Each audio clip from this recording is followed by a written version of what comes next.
एक गांव में 10 साल का लड़का अपनी माँ के साथ रहता था। माँ ने सोचा कल मेरा बेटा मेले में जाएगा, उसके पास 10 रुपए तो हो। ये सोचकर माँ ने खेतों में काम करके शाम तक पैसे ले आई। बेटा स्कूल से आकर बोला खाना खाकर जल्दी सो जाता हूँ, कल मेले में जाना है। सुबह माँ से बोला मैं नहाने जाता हूँ, नाश्ता तैयार रखना। माँ ने रोटी बनाई, दूध अभी चूल्हे पर था। माँ ने देखा बर्तन पकड़ने के लिए कुछ नहीं है, उसने गर्म पतीला हाथ से उठा लिया। माँ का हाथ जल गया। बेटे ने गर्दन झुकाकर दूध रोटी खाई और मेले में चला गया। शाम को घर आया तो माँ ने पूछा मेले में क्या देखा, 10 रुपए का कुछ खाया कि नहीं? बेटा बोला माँ आंखें बंद कर, तेरे लिए कुछ लाया हूँ। माँ ने आंखें बंद की तो बेटे ने उसके हाथ में गर्म बर्तन उठाने के लिए चिमटा रख दी। एक बार जंगल में बहुत तेज बाढ़ आई, तब डूबता हुआ बिच्छू मेंढक से बोला प्लीज मुझे बचा लो, अपनी पीठ पर बिठाकर नदी पार करा दो।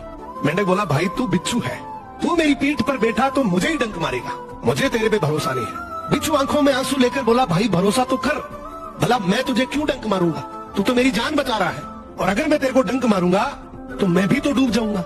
मेंढक को दया आ गई और लगा कि बात तो सही है, अगर ये डंक मारेगा तो ये भी तो डूब जाएगा। उसने भरोसा करके बिच्छू को पीठ पर बिठा लिया। जैसे ही वो दोनों नदी के बीचों बीच पहुंचे, बिच्छू ने मेंढक को जोर से डंक मारा। मरते हुए मेंढक ने बिच्छू से पूछा भाई तूने ऐसा क्यों किया, मैंने तो तेरे पे भरोसा किया था और अब तू भी तो मेरे साथ डूब जाएगा। बिच्छू बोला भाई क्या करूं, आदत से लाचार, यही तो मेरा नेचर है।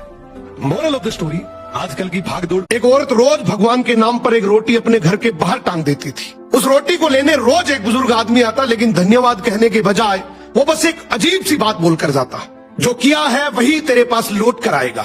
औरत को बड़ा गुस्सा आता, उसे लगता बूढ़ा आशीर्वाद देने के बजाय क्या बड़बड़ा रहा है। तंग आकर एक दिन शैतान उसके दिमाग पर हावी हो गया और अगले दिन उसने रोटी में जहर मिला दिया ताकि रोज का किस्सा ही खत्म हो जाए। लेकिन जैसे ही वो जहरीली रोटी टांगने गई, उसके हाथ कांप गए। हे भगवान, ये मैं क्या पाप कर रही हूँ। उसने तुरंत वो जहरीली रोटी आग में फेंक दी और फिर से एक ताजी रोटी बनाकर टांग दी। बुजुर्ग आया, रोटी ली और वही बोलकर चला गया, जो किया है वही लौट कर आएगा।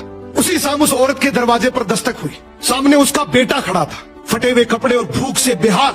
उसने गिरते हुए कहा दिखने में कोयल और कौवा दोनों काले हैं, लेकिन जब मुंह खुलता है तब पता लगता है कि वो कोयल है या कौवा। सो रंग रूप से कोई फर्क नहीं पड़ता मेरे दोस्त, जब आदमी का मुंह खुलता है तब पता लगता है कि वो ज्ञानी है या मूर्ख। रंग रूप तो सिर्फ एक आंखों का धोखा है, असली पहचान तो आदमी की जुबान और व्यवहार से होती है। याद रखना, जब कौवा बोलता है तो लोग डंडे लेके पीछे पड़ते हैं, वहीं जब कोयल बोलती है तो लोग बड़े चाव से सुनते हैं। तो तुम दिखने में कैसे हो इस बात से कोई फर्क नहीं पड़ता, तुम्हारी जुबान में कितना मिठास है इस बात से फर्क पड़ता है।